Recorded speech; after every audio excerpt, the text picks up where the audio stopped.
Bakı Musiqi Akademiyasında keçirilib. Təfərrüatlar süjetdə. Ruha sirayət edən caz, estrada musiqisi ilə yanaşı qəlb oxşayan lirik və ritmik əsərlər.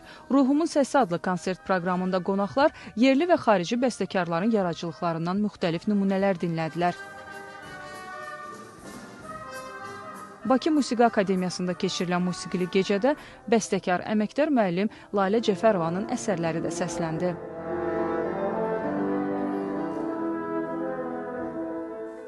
Burada mənim tələbələrim, yəni Nəfəs və Zərb Alətləri Kafedrasının tələbələri, 4-cü kurs tələbələri mənim əsərimi ifa edirlər. Mən də onlarla birgə. Mən hər zaman klassik bəstəkar kimi tanınmışam. Yəni mən Bir Xəzər əfsanəsi baletinin müəllifiyəm, iri həcmli əsərlərin müəllifiyəm. Və bu gün isə mən caz və özümün estrada əsərlərimdən çıxış edirəm. Konsertdə Bakı Musiqi Akademiyasının professoru, bəstəkar Lalə Cəfərovanın tələbələri uğurla çıxış etdilər.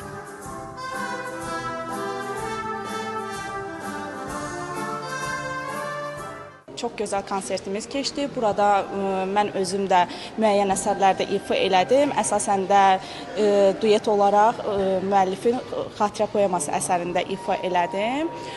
Lalə xanım mütəmadi olaraq belə konsertlər təşkil eləyir, müəllif konsertləri və biz hamımız sevinclə iştirak edirik burada. Lalə Cəfərova bizə bu illər ərzində, 4 il ərzində müxtəlif fənlərdən dərslər tədris etmişdi. İnstrumental ifaçılıq, orkestrləşdirmə və sair dərslərdə təhsil almışıq. Burada xarici bəstəkarların əsərlərinin işlənməsi, Lalə Cəfərovanın öz əsərlərini ifa edəcəyi həm orkestr şəklində, həm də solo ifalar olacaqdır. Qeyd edək ki, konsert Üzeyir Hacıbəylinin 140 illiyi çərçivəsində təşkil olundu.